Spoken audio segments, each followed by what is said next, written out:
we are ready to get started here tonight. There are a few more people entering, but we're going to get going. And as you can see, the meeting is being recorded. So we will have this available to you if you want to watch it again or pass it on to somebody else. So I just want to say welcome everyone to tonight's virtual journey about travel. We are doing this special virtual journey because so many group leaders and participants from before have been asking, when should we return to Guatemala? How can we do it safely? Do you want us to come? And there are not easy answers or formulas for these kinds of questions. It is going to take discernment on the part of every group. But we thought it would be beneficial and maybe even fun to get all of us together to talk about it. Our Intercultural Encounters team will be the main presenters, but we also have people on this Zoom who have traveled to Guatemala as recent as a week ago. And even Cheryl Rowan, who is managing the chat, and she always manages the chat for us on these, she just flew into Guatemala today. So we've got people who can kind of give testimony to what travel is like right now. We certainly don't want to put any pressure on groups, giving the impression that SEDEPCA needs groups to come to Guatemala to survive. God has been faithful and we trust God to sustain our ministry. But we do want to say clearly that we cherish your visits whenever they happen. Intercultural relationships matter to us and to communities throughout Guatemala. So we hope to strike a balance here between being clear about the challenges of traveling right now and our earnest desire that you come, that you visit. We do recognize that this pandemic will soon become an endemic, and we need to figure out as a global community how to move forward. Hopefully, you will leave tonight's virtual journey with lots to discuss with your mission committee or your planning team. And now, may you sit back and enjoy this short video that is our way of saying, welcome to Guatemala.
So I bet those pictures and those videos really make you, some of you who have been to Guatemala, say, oh, I want to go back. And we do hope that that can become a reality soon. But if you have not met me yet, my name is Betsy Moe, and I'm a pastor and mission co-worker for the Presbyterian Church USA and Intercultural Encounters facilitator with SEDEPCA. After 2 years of waiting and working from the United States, I am finally living in Guatemala with my family. And I wanted to share some Yay, I see some applause. Thank you. It is a big deal, and we've been here for about 3 weeks. I brought a few pictures to show just in a second, but I have to say that traveling during the pandemic for us required a lot of patience. It required discernment about exactly when we were going to move, and it required a ton of flexibility. So much could have gone wrong in that final week before we left, and getting the COVID tests and such. But I can testify that we did it, and we are so happy we're here. So let me show you some pictures of our time so far. And let's see. Oops, that's the wrong one. You're going to see that one later. Okay. Let's see. Well, maybe I won't show pictures because I had my own. Let's see. Let me get out of this one and try to open my other one, but I don't want to take too much time here.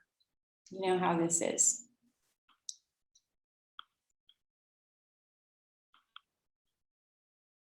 Okay.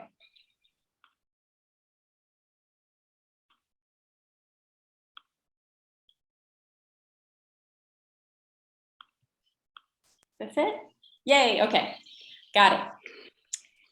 So right now, here you can see our travel day. This was January 5th. It was a very cold day in Spokane, and we left early in the morning. Now, you will not be taking as much luggage as we took. You can see in that left-hand slide. And there were definitely challenges in that, but we got here with all of our luggage. We even, we had one hour delay. I mean, and that was that week when so many flights were being canceled because a lot of the flight staff were getting COVID. So they just had to cancel flights, and it was nerve-wracking, but we made it. So you can see on the right, this is our family, my son Owen, daughter Zoe, and dog Bruno. And then there's Eric giving Bruno lots of treats. Bruno made the trip just fine. And then we received the warmest Sedepka welcome when we arrived. It was so wonderful. And that's one thing that Sedepka is so good at, is making you feel very secure when you arrive. They've got plan A, plan B, plan C. For anything that goes wrong, they are right there at the airport. And they gave us a great welcome. So you can see some of the Sedepka staff. And that was just our very first night in Guatemala. And then we just jumped into life, as you really have to do when you come down here. We wanted to go to the public market here in Antigua where we're living. And so we just suited up with really heavy duty masks, and we made our way into the market, and it was a great experience. But yeah, just you have to be really careful where you go. And a good thing about being in Guatemala is that almost everybody else is very careful too. This is just us enjoying a meal on a rooftop and enjoying that fresh bounty that's so wonderful in Guatemala. And so there are just wonderful, beautiful things about being here too. And we got to take a trip to Lake Atitlan just almost the first weekend after we were here to meet Kathy Higgins and Carrie Saithoff from Newcastle Presbytery. So we had a wonderful time with them. Okay. So for my family, like I was saying, the decision to come when we did was a really difficult one.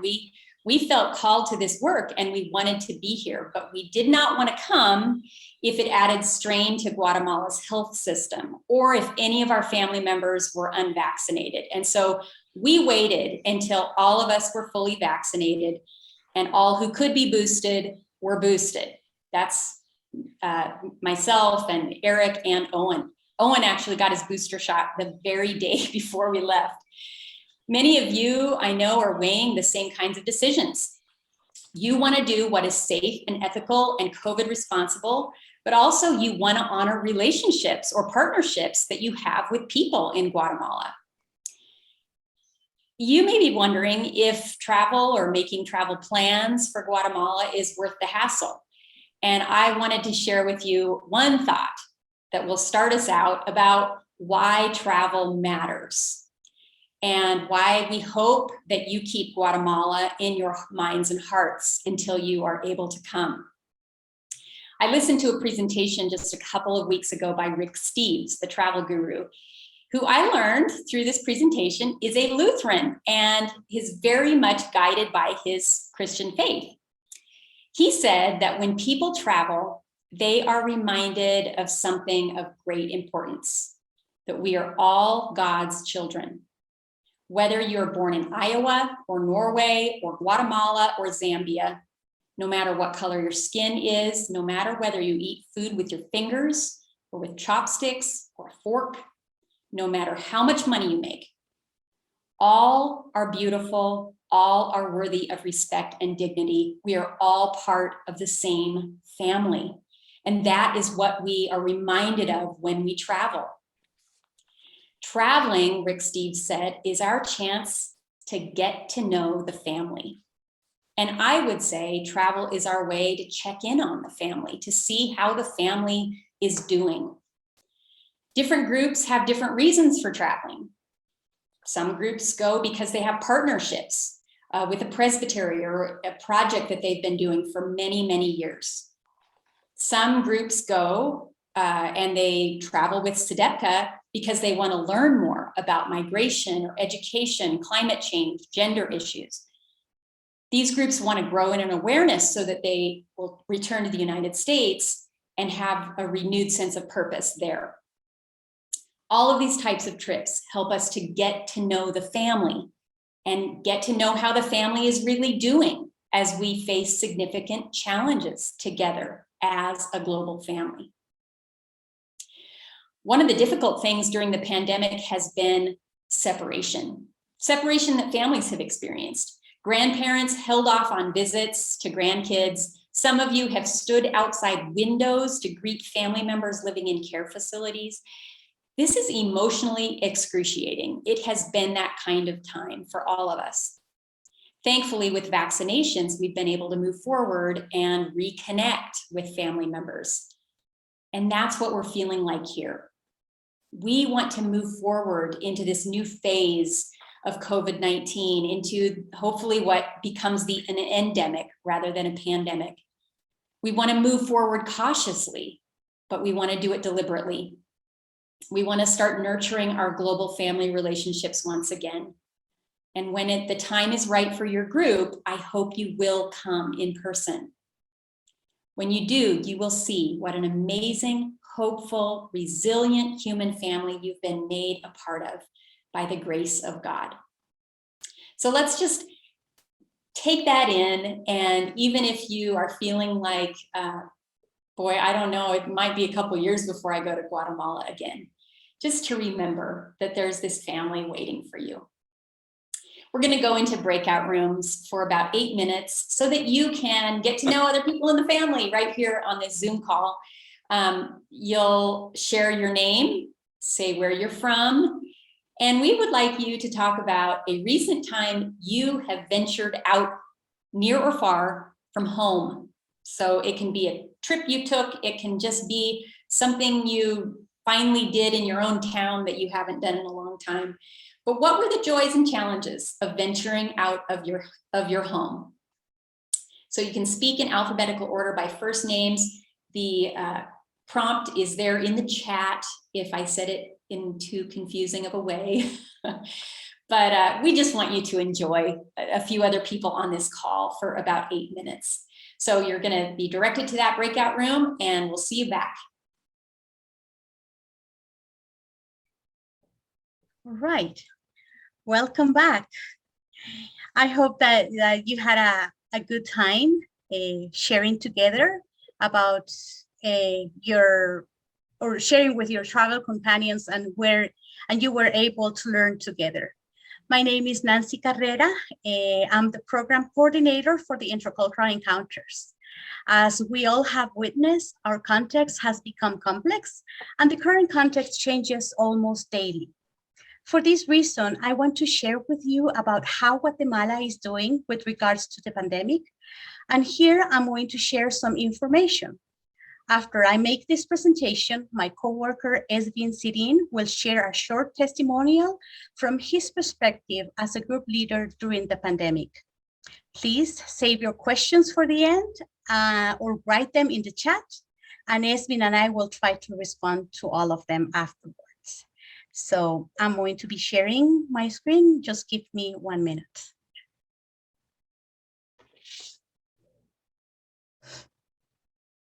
All right.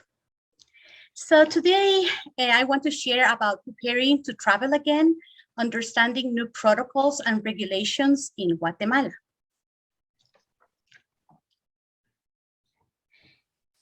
Here I want to share with you a safe and accurate website where you can check updates on COVID-19 travel regulations map. We suggest that you can look up for this internet or site once you have plans to come to Guatemala, because regulations changes almost every 2 days. You can scan the QR code to get the link, and if you cannot scan it in this moment, we'll be sending this information in the follow-up email. Today, I want to give you a little bit of context on how we're doing in Guatemala.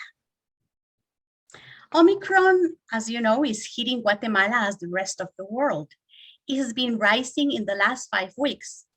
As of January 22nd, 2022, the country has approached an average of 2,000 daily confirmed cases, 70% of these in Guatemala City. The positivity rate in the Department of Guatemala already exceeds 35% higher than during the third wave. That means August and September of last year. There is a strong indicator that not enough tests are being carried out, and in reality, there are more cases than those detected. When traveling to Guatemala, passengers are required to show a vaccination card and a negative COVID-19 test to be allowed to board before entering the Guatemalan territory. For departures out of Guatemala, each traveler has to present a negative COVID-19 test at least 72 hours before traveling. This is at your own expense, but we find here at CEDEPCA the test site for you. The cost is around $45.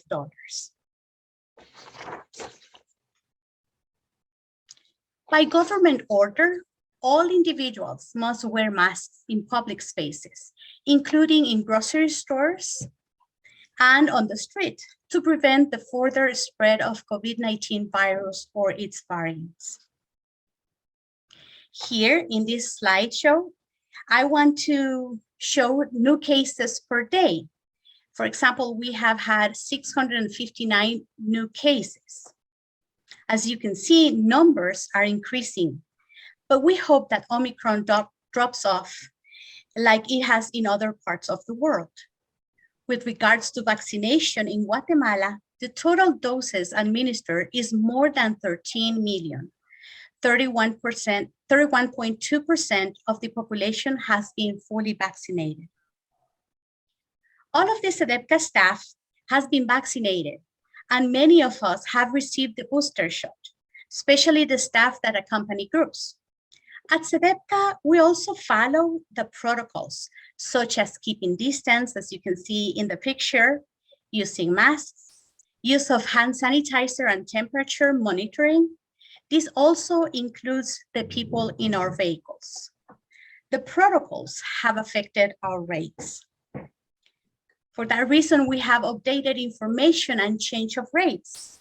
We have constant contact with hotels, restaurants, and transportation services. They continue offering great service and follow biosafety protocols according to the Guatemalan Ministry of Health and the Office of Tourism. The intercultural fees are for a group of 10 and more participants. The fee per person per day will be $160. And for groups of 7 to 9 participants or less than 7, the fee per person per day will be $185. We suggest keeping your group size to under 10 this year or starting next year, because it will make all of the logistics that much easier. We suggest that if you come this year, you bring COVID tests to test yourself if you start to experiencing symptoms. We have allergens in the air here, and some people mistake allergies for COVID or vice versa. Having those COVID tests with you will provide added peace of mind. A recent small group from Newcastle Presbytery brought COVID tests with them, and these worked well. In case traveler tests positive here in Guatemala or positive, each person must travel with health insurance. Here at CEDEPCA, we keep a directory of doctors, private hospitals, and hotels with options for doing quarantine in Guatemala. Each traveler will pay for their own expenses, normally covered by the health insurance. A representative of Guatemala will always be close for checkups and accompaniment. There are more details that we cannot cover here because of time, but we can answer any questions afterwards. We'll also be sending all the mentioned resources via email. So thank you for listening and also learning along with us.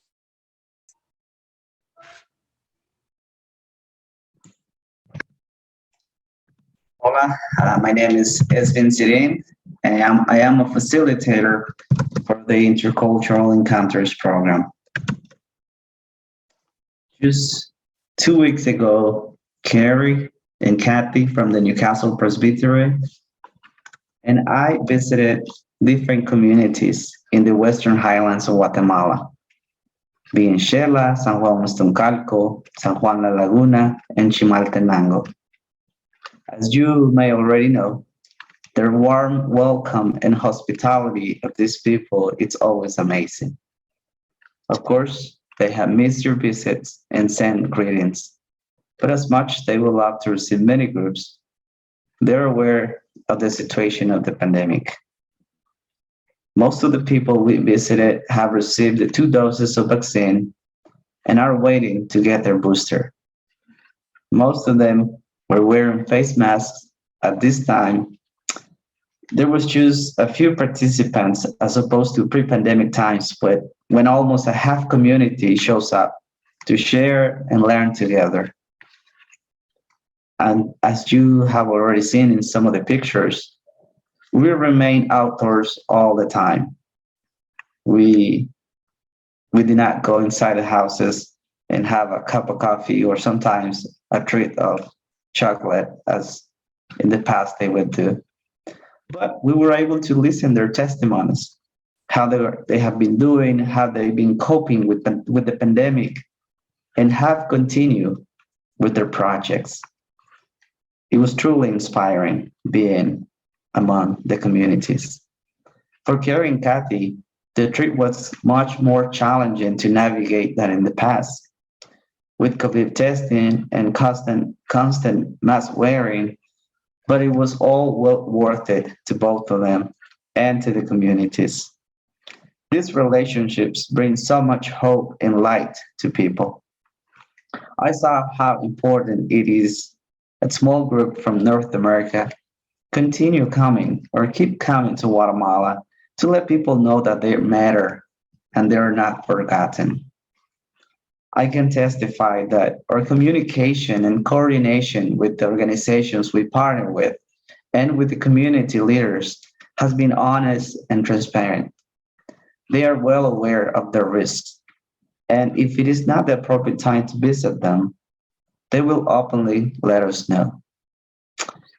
We will all work together, doing our best not to put anyone at risk. And if you're planning on coming to Guatemala, and I hope you are, be prepared to bring a full suitcase of patience and always a big smile. Thank you. So now let's see what specific questions you'll have for us, and we we'll try as much as possible to respond to them.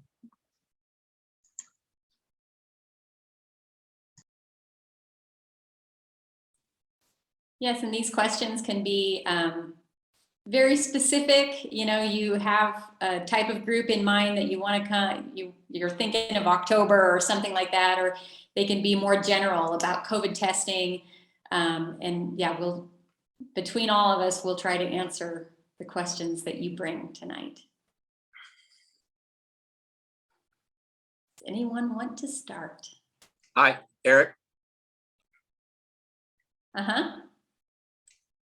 Hello. Hi, Hello? Eric. We can listen to you. Yes, Oh, go okay. ahead. Okay. Oh, I didn't know you were hearing me or not. Yes. Esvin, you've been to Cahabon several times, I think, in the last year or so. And I was curious as to what it looks like there now after the hurricane, and how are the people? How they survived? Are they rebuilding? Is there hope? What's the mood like? Yes, Eric. Last year we traveled there about 6-7 times with the disaster ministry, working different projects with the communities. Specifically in Cabon, in town, the tropical storm did not cause that much damage. It was some surrounding communities about 1 hour, 2 hours from Cabon downtown. They have now been working on recovering from this situation. And as you may already know, their situation was really bad, and now that has increased. But yes, they have started their recovery, and so far we have here they are working as community and doing their best to continue on with their lives. Mm-hmm. And I have to say, the road, it's amazing. Yes. You can still get through, huh? Oh yes. Wow. Yeah. That's their lifeline. So thank you for obviously all you do to help them. It's incredible work of generosity in the midst of all the confusion and the unknowns, and the risks that you take personally in going are very much appreciated. Thank you. And probably in the same line has been Pastor David asked, are the pools at La King still operating as you have there you've been there in Cahabon and the area? Do you know? Yes, they're still operating. Yes, they're open to the public and to tourists that wants to go. Mm-hmm. They were just closed for a few weeks because of the tropical storm, and because it's a way for people to get some income, and it was open right after the tropical storm. It was probably closed for 3 weeks. They're up and running, waiting for people. Okay, how about the question, what are the best times to come to Guatemala? Like in general, what are great times to travel to Guatemala? Advantages or disadvantages of different times of the year? Yeah, as you know, Guatemala is known as the eternal spring because we always have good weather here, except for the rainy season that it's from May to October. But we always have had groups in the past. We have groups in during the rainy season, and we can accommodate all the itinerary also depending on your interests. So I would say there's no like disadvantage or advantages. I mean, there are some things but we can manage, and we don't prefer like specific time of the year because we receive groups in January, and in previous years spring break in the US was a busy time for us here in Guatemala. Sometimes we used to have like 4 to 5 groups at the same time, and we can manage that. Also during the summer in the US, June, July, and August, it's our busy time here in Guatemala, but also, what we do is like we send a priority list so we can learn about, first of all, the interest of your group, and secondly, the dates. so we can plan accordingly and have facilitators accompany you.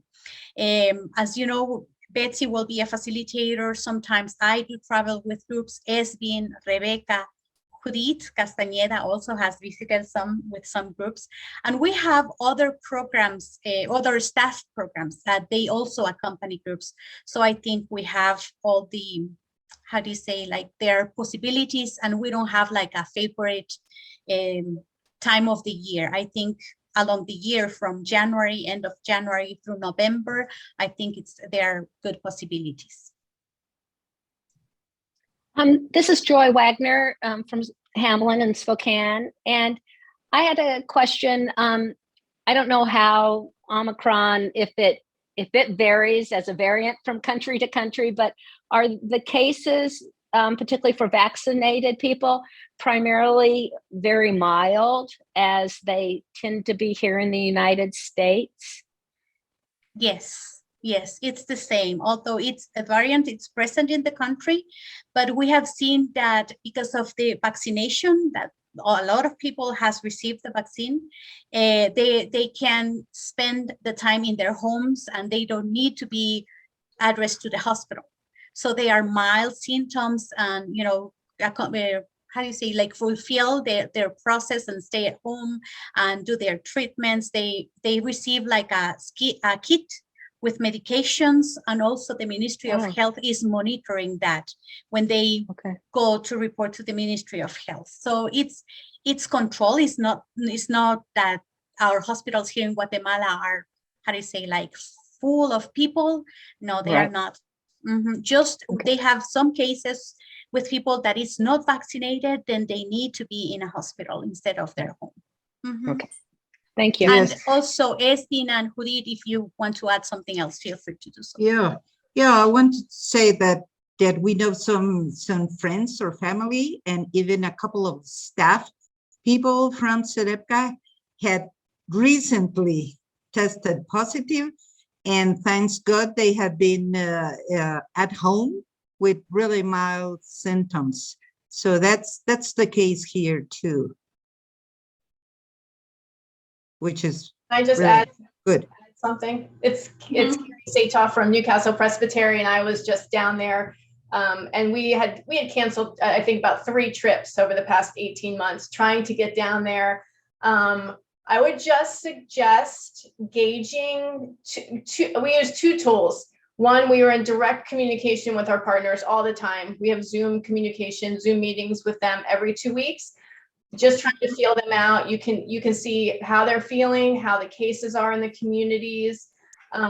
That's why we canceled when Delta was peaking, because you could tell they were nervous and they were not really keen on hosting. Because even when they're hosting you, it's not just you coming, but they're usually gathering to be with you. So we didn't want to do that. So we canceled that trip. And we were actually shocked to know that 80% of the women in these rural communities had 2 vaccines and were waiting for their 3rd. I mean, we were blown away. And the other 20%, just like here, had decided not to get it. So it wasn't available. They just had decided not to. Another thing I recommend is to sign up with the State Department. I hope that all of you do that anyway on that smarttraveler.gov. If you go to the State Department, you can sign up to get their updates, and they have usually just different levels. It's like level 1 to level 4 is extreme. And it's always been like a level 3 for just general travel, reconsider travel, crime and everything. But it's been like that for a decade. So we don't really worry about that because we're with Sedepka, so we're always safe. But they also have that same ranking for COVID.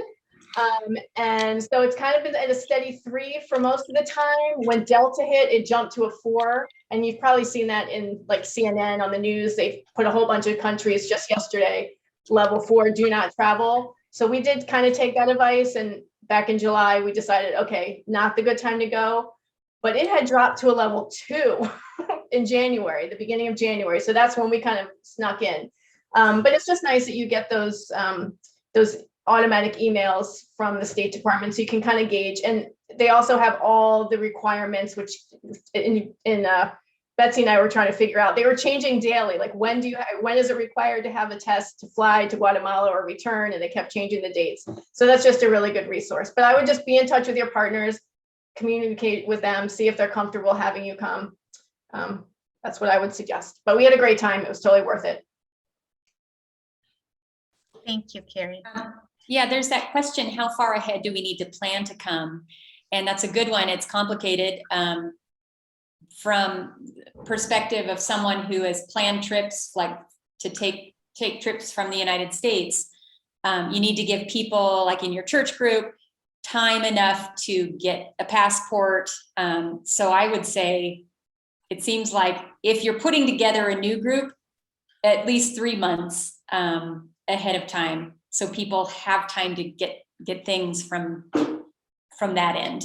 But Nancy or Espine, if you want to talk about how far ahead does SEDEPCA need to know that a group is coming? 3 months. 3 months, you're right. And we have like chronogram, I don't know how to call it, but a chronogram where we keep in contact with the group leaders, where we need to learn to know about how many participants are coming. So 3 months works well for SEDEPCA staff and office. Yeah, also, there's some questions there. What's the vaccination available for the remote areas too, or just the big cities?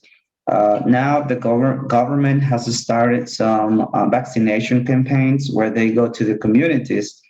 That's how my mom, who lives in a rural area, got her booster. So the government has started this campaign, so people will be able to receive their vaccines. And of course, the main cause of people not wanting to have their vaccines, trust, religion, misinformation, it's going on. But there are vaccines available now in different areas. Different schools have opened that's place for people to get their vaccines. Different soccer places. I mean, I believe now that there are vaccines and possibilities for people to get their vaccines. But yeah, it's a mix of people not wanting to have their vaccines.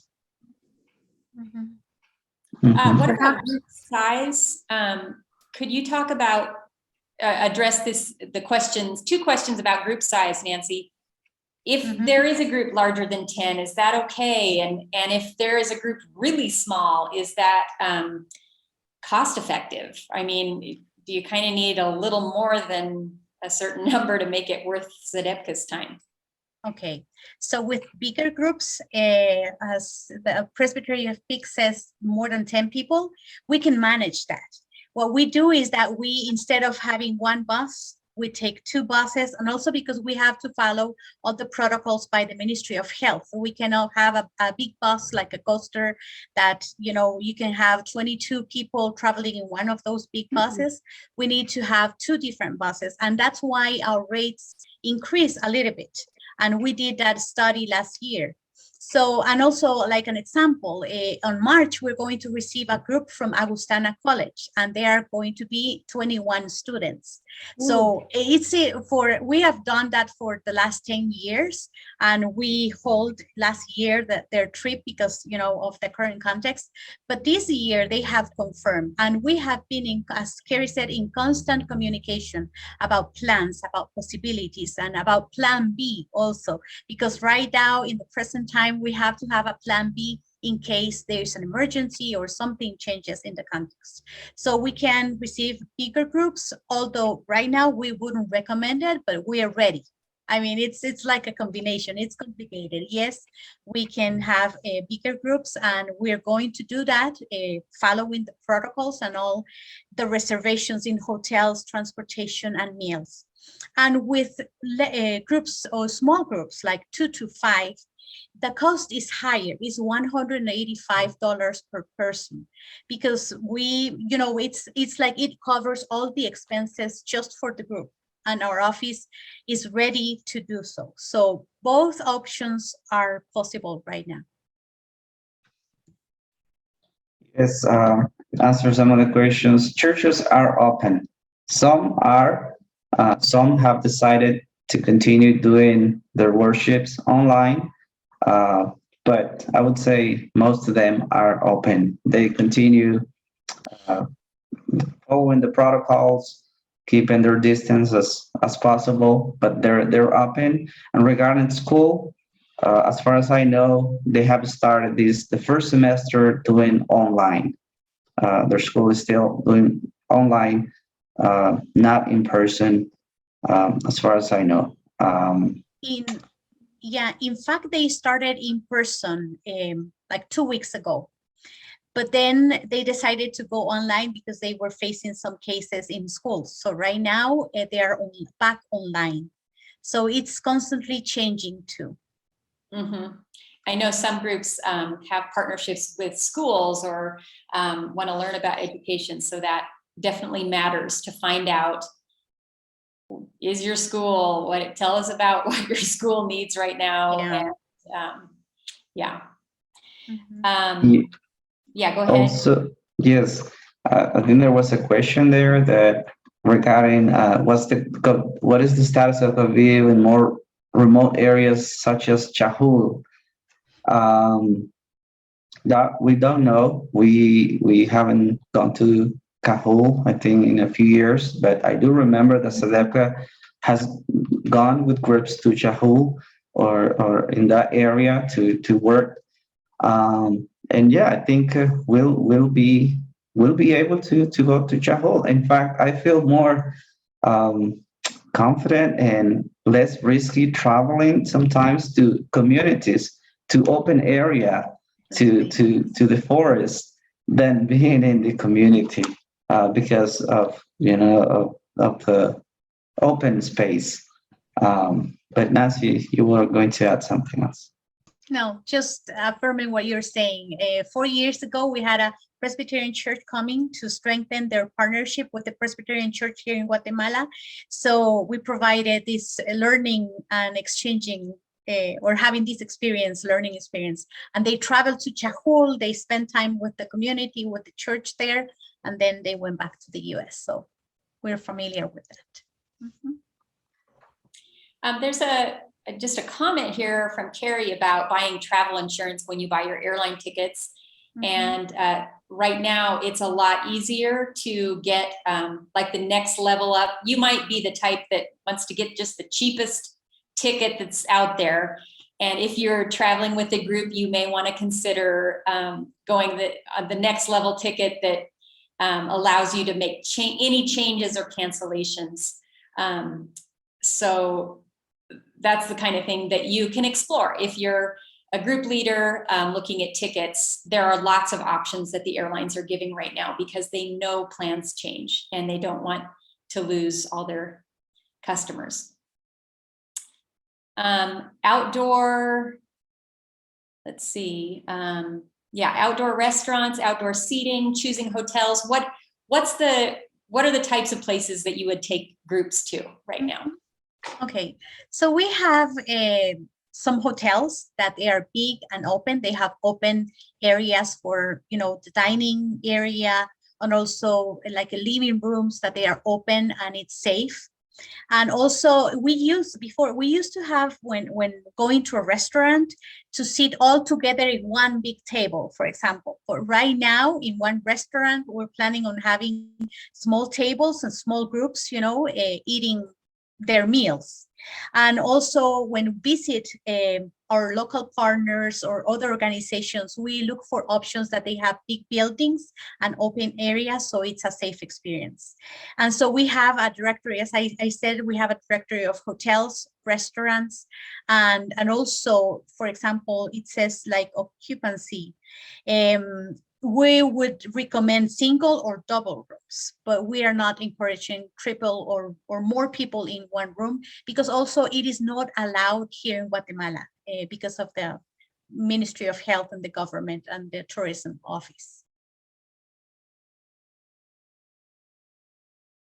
And then a question here from Eric: how is SEDEPCA doing? Paying the bills? Any current special needs that we can put word out about, or prayer concerns?